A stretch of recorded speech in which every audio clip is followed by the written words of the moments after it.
नमस्कार दोस्तों, स्वागत है आपका हमारे चैनल भागवत भक्ति में। आज मैं आपको मंगलवार व्रत कथा सुनाने वाली हूँ। मंगलवार व्रत की कथा इस प्रकार से है। प्राचीन समय में ऋषि नगर में केशवदत्त ब्राह्मण अपनी पत्नी अंजलि के साथ रहता था। केशवदत्त को धन संपत्ति की कोई कमी नहीं थी। सभी लोग केशवदत्त का सम्मान करते थे, लेकिन कोई संतान नहीं होने के कारण केशवदत्त बहुत चिंतित रहा करता था। पुत्र प्राप्ति की इच्छा से दोनों पति पत्नी प्रत्येक मंगलवार को मंदिर में जाकर हनुमान जी की पूजा करते थे। विधिवत मंगलवार का व्रत करते हुए उन लोगों को कई वर्ष बीत गए, पर उन्हें संतान की प्राप्ति नहीं हुई।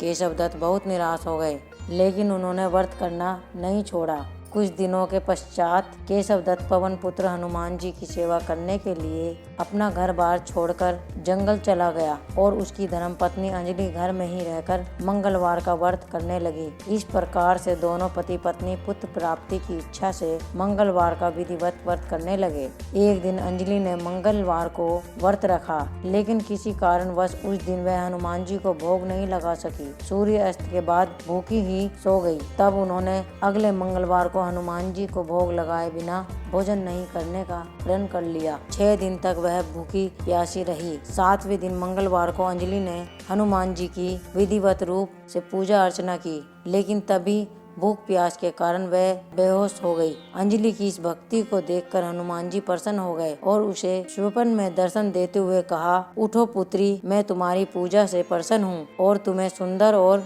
सुयोग्य पुत्र होने का वर देता हूँ। यह कहकर पवन पुत्र अंतर ध्यान हो गए। तब तुरंत ही अंजलि ने उठकर हनुमान जी को भोग लगाया और स्वयं भी भोजन कर लिया। हनुमान जी की अनुकंपा से कुछ महीनों के बाद अंजलि ने एक सुंदर बालक को जन्म दिया। मंगलवार को जन्म लेने के कारण उस बच्चे का नाम मंगल प्रसाद रखा गया। कुछ दिनों के बाद केशवदत्त भी घर लौट आया। उसने मंगल को देखा तो अंजलि से पूछा, यह सुंदर बच्चा किसका है? अंजलि ने खुश होते हुए हनुमान जी के दर्शन देने और पुत्र प्राप्त होने का वरदान देने की सारी कथा सुना दी, लेकिन केशवदत्त को उसकी बातों पर विश्वास नहीं हुआ। उसके मन में यह कलुषित विचार आ गया कि अंजलि ने उसके साथ विश्वासघात किया है और अपने पापों को छिपाने के लिए झूठ बोल रही है। केशवदत्त ने उस बच्चे को मार डालने की योजना बनाई। एक दिन केशवदत्त स्नान करने के लिए कुएं पर गया। मंगल भी उसके साथ था। केशवदत्त ने मौका देखकर मंगल को कुएं में फेंक दिया और घर आकर बहाना बना दिया कि मंगल तो मेरे पास पहुंचा ही नहीं। केशवदत्त के इतना कहने के ठीक बाद मंगल दौड़ता हुआ घर लौट आया। केशवदत्त मंगल को देखकर बुरी तरह हैरान हो उठा। उसी रात हनुमान जी ने केशवदत्त को स्वप्न में दर्शन देते हुए कहा, तुम दोनों के मंगलवार के व्रत करने से